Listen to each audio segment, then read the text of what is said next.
자, 이번에는요. 정치권 이야기로 좀 들어가 볼 텐데요. 미래통합당. 어제 상황은 혼란이죠. 그리고 좀 여러 가지 모습도 있었습니다. 보겠습니다. 미래 결정하는 날 정족수도 못 채워. 콩가루 정당 더 추락. 이런 얘기가 나왔다고 합니다. 그러니까 어제 회의가요. 3가지가 있었습니다. 그러니까 오전에는 이번 총선에 당선이 되신 분들이 모여서 어떻게 할 것인가 회의를 했어요. 그리고 오후에는요. 상임정국위원회 45명으로 구성되어 있는데 거기서 회의가 한 번 있었고요. 그 이후에 정국위원회란 또 회의가 있었습니다. 그런데 정족수를 못 채운 거는 그 2번째 회의 상임정국위원회 45명이 해당하는 45명이니까 절반은 나와야 되잖아요. 근데 절반도 못 나와서 그냥 무산이 됐습니다. 회의가. 그 얘기입니다. 비대위 기간 보장하는 당원 개정을 어제 상임정국에서 의결할 예정이었습니다. 이 논의를 할. 근데 무산됐어요. 참석자가 적어서 못한 겁니다. 그리고는 바로 그냥 정국위원회로 넘어갔거든요. 그런데 일부 중진들이 조직적인 비토를 한 거 아니냐는 의혹이 있습니다. 그러니까 이 회의에 참석하지 마라 뭐 이렇게 얘기했다는 의혹이에요, 지금. 그리고 그 이후에 열린 정국위원회에서는요. 김종인 비대위로 가자라고 의결을 했습니다. 자, 그럼 이게 무슨 의미인가 하면요. 원래 이 미래통합당의 당헌에는요. 당대표 임기는 8월로 끝나고 그 이후에 8월에 전당대회를 열어서 새 당대표를 뽑는 겁니다. 자, 이게 바뀌지 않은 상태에서 비대위가 출범하면은 비대위가 생기더라도 8월까지만 하는 겁니다. 그러니까 당원이 안 바뀐 상태에서 김종인 비대위를 하기로 했으니까 4개월짜리 비대위가 된 겁니다. 이 상황입니다. 그러자 김측 이건 추대 아니다. 뭐 거절한 거죠 사실. 심재철 집 찾아갔지만 설득에 실패했다. 이 얘기입니다. 다음 기사 보겠습니다. 일단 사진 좀 봐주시죠. 심재철 원내대표가 어제 밤에 찾아갔어요. 김종인 전 총괄선대위원장을. 그리고 끝나고 나오면서 악수를 합니다. 보시죠. 이 분위기 보이시죠? 어떻게 좀 해주세요라고 굽히고 두 손으로 악수를 하는데 김종인 전 위원장 한 손으로 하면서 딴 데 보고 있습니다. 마치 속으로 왜 이래? 뭐 이런 것 같아요 지금. 어제 모습이었습니다. 기사 보겠습니다. 김종인 나는 자연인. 이거 무슨 방송 프로그램 이름 같지만 뭐 자유롭다는 뜻이죠. 걸릴 게 없다. 나는 자연인. 한밤 김자택 찾아간 심재철 빈손으로 왔다. 뭔가 설득이 안 된 거예요. 나오고 나서는요. 그냥 뭐 와인만 뭐 몇 잔 마셨다. 이렇게 또 얘기도 나왔습니다. 내용 보면 역시 앞에 설명했던 내용이 다시 정리가 돼 있습니다. 지도부 공백이고 당 정상화 당분간 어려울 듯하다. 혼돈의 통합당이다. 이런 얘기입니다. 자, 그럼요. 어제 관련 영상들이 좀 있습니다. 보겠습니다. 비상대책위원회 위원장 임명안만 안건으로 상정이 됐습니다. 그 결과는 총 323명이 출석한 전국위원 중에서 177명이 찬성을 하고 반대는 80명이 나왔습니다. 이에 따라서 김종인 비대위원장의 임명안은 전국위원회에서 통과됐음을 여러분께 말씀을 드립니다. 김종인 비대위원장한테 지금 오늘 투표 내용들 다시 한번 말씀드리고 비대위원장 수락해 주시라고 요청을 할 생각입니다. 만약에 수락을 하지 않는다고 하신다면 그 다음 스텝도 생각해 주신 게 있을까요? 수락을 하실 거라고 기대하고 있습니다. 심재철 원내대표가 가겠다. 만나면 수락하실 거다. 기대한다 했죠? 사진 한번 다시 잡아주세요. 만났습니다. 그러나 뭐 얘기가 없었대요. 뭐 수락한다 어쩐다. 그러니까 어제 상황 자체를 김종인 전 위원장은 관심 없다 나는. 말하기 싫다. 이렇게 나온 겁니다. 반응이요. 최영호 고문님. 네. 비대위긴 비대위인데 4개월짜리 비대위. 그러니까 김종인 전 위원장이 얘기했던 비대위는 아닌 거예요. 그렇죠. 뭐가 굉장히 좀 어정쩡하게 됐습니다. 그러니까 이제 4개월짜리 비대위는 예. 이 총선 결과를 뭐 잘 수습을 예. 하고 그다음에 새로운 대표단을 만든다는 4개월짜리고 이른바 뭐 관리형 비대위죠. 그렇죠. 그러면은. 원래 김종인 예. 위원장 쪽에서 요구한 사항은 내년 3월까지 임기를 보장해 달라는 거였죠. 내년 3월이라는 게 굉장히 의미가 큽니다. 예. 차기 대선 일자가 2022년 3월 9일이거든요. 그럼 당원 당규에 의해서 당 대표와 대권 주자가 분리가 돼야 됩니다. 둘 중에 선택을 해야 예, 되는 선택을 해야 되는데 아. 그렇다면 내년 3월까지 비대위원장을 꼭 해서 예. 대선 승리에 뭐 초석이 되겠다 이렇게 말씀하신 거는 당 대표와 대권 주자를 자기의 구상대로 만들겠다. 만들고 분리시키겠다. 예, 분리시키고 뭐 하는데 거기에 대해서 아까 뭐 예. 앵커께서도 말씀하신 당권이라든가 대권 예. 주자들이 왜 김종인 위원장이 혼자서 전행을 해? 여기에 대한 지금 불협화음들이 지금 나온 거거든요. 예. 그래서 지금 뭐 수습책이 있다 그러는데 예. 수습책이 진짜로 안 보입니다. 그러면 5월 8일 날은 예. 새 원내대표를 지금 뽑기로 돼 있어요. 그렇죠. 그럼 그 사람이 이제 권한 대행이 되는 거거든요. 예. 그러면 그 사람 체제로 갈 거냐? 지금 향후 5, 6일이 이제 5월 8일까지가 예. 굉장히 지금 급박하게 돌아가야 되는 거고 물론 있습니다만 어느 쪽에서 조금이라도 양보를 해야지만 이 예. 안이 성사가 되는 부분이고요. 예. 개인적으로는 자, 내년 3월까지 뭐 기간이 지금 뭐 필요한 것보다 4개월이라도 예. 개혁안은 분명히 나올 수가 있고요. 그 개혁안이 실천되는 과정이 어떻게 되느냐가 중요하기 때문에 예. 실천 방안에 대한 어떤 묘책과 뭐 그것을 꼭 해내야 된다는 어떤 내용적인 부분이 더 중요하다고 생각합니다. 예. 관련 기사 좀 이어보겠습니다. 다음입니다.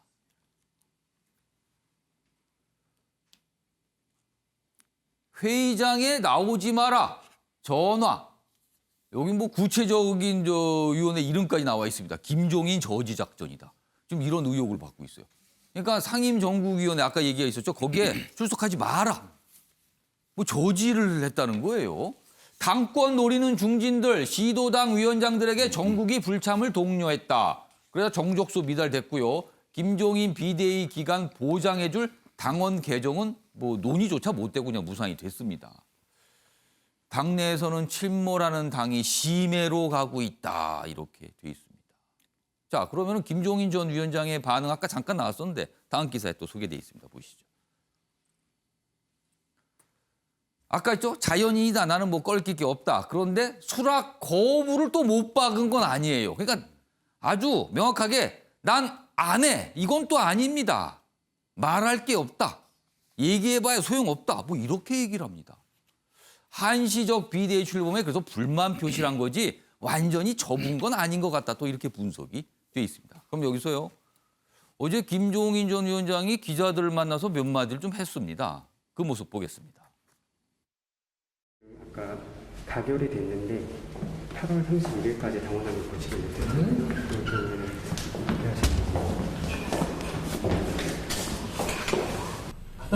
나는 뭐 내가 뭐 그냥 자연인인데 내가 내가 무슨 이번에 전국의 결정은 좀 많이 실망을 하셨나요? 이번에 전국의 결정에 대해서 좀 많이 실망을 하셨나요? 아니 나는 뭐 어떻게 결정이 되는지 나는 아무 얘기 듣지도 못해서 지금까지. 정관 수장님, 뭐 아무 얘기 듣지도 못했다는 거는 뭐 그냥 하는 말이겠죠. 할 말이 없으니까 저 얘기를 한 것 같아요. 자, 결국에는 전체적인 분위기를 보면 4개월짜리 비대위 나 이거는 못 받아. 다시 한번 논의해봐 이런 것 같아요 지금. 자, 정관 수장님, 결국에는 이거 어떻게 해결이 될까요? 김종인 위원장이 뭐 안 하겠다는 얘기는 하지 않았죠. 예. 그러니까 저는 뭐 보이지 않게 서로 어떤 힘겨루기 상황이 진행되고 있다고 봅니다. 그러니까 예. 김종인 위원장 입장에서는 좀 더 많은 권한, 그러니까 본인의 뜻을 펼칠 수 있는 어떤 공간이 돼야 된다는 입장을 계속 견지를 해나갈 것이고. 예. 근데 그 뭐 지금 통합당원 당 의원들 입장에서 보면 또 이해되는 측면이 있습니다. 아니 뭐 당권과 대권에 뜻이 있는 사람들이 분명히 있을 텐데 예. 그것을 전권해주고 특히 김종인 그 위원장이 차기 대선 그 후보 관련해서 40대 경제를 아는 예. 인사라는 언급이 좀 예. 저는 굉장히 좀 성급하지 않았나. 아. 그렇게 되면 당연히 그러면 본인이 포함되지 않을 경우에는 예. 반발하기 마련이죠. 그러니까 예. 대표적인 그 의원이 홍준표 전 대표 아니겠습니까? 처음에는 김종인 비대위 체제에서 찬성 예. 입장을 했다가 예. 아니 본인이 갈 공간이 없는 마당에 그걸 찬성을 하겠는가? 예. 그러니까 지금 연일 어떻게 보면 공격에 지금 입장을 취하고 있거든요. 예. 근데 그런 것들이 저는 결국에는 뭐 오늘 통합당 최고위원회를 열어서 예.